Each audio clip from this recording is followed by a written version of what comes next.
మున్నేరు పరివాహక ప్రాంతాల్లో కురుస్తున్న భారీ వర్షాలకు ప్రకాశం బ్యారేజీకి వరద తరలి వస్తోంది. దీంతో బ్యారేజీ 4 గేట్లెత్తి బందరు రైవస్ కాలువలకు 2100 క్యూసెక్ల నీరు విడుదల చేస్తున్నారు. అలాగే సముద్రంలోకి 2900 క్యూసెక్లు వదులుతున్నారు. ఖరీఫ్ సీజన్కు సంబంధించి జూలై 1 నుంచే కృష్ణా డెల్టాకు నీరందించే అవకాశం ఉందని కృష్ణా డెల్టా రవికిరణ్ తెలిపారు.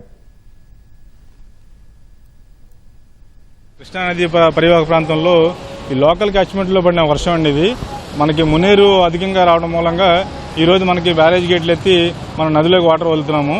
ప్రస్తుతం మనకి 5000 క్యూసెక్ల వరకు వస్తుంది. మనం కెనాల్స్కి 2100 క్యూసెక్లు ఇవ్వడం మినహా మిగిలిన 2900 క్యూసెక్లు మన నదిలోకి వెళ్తున్నాం.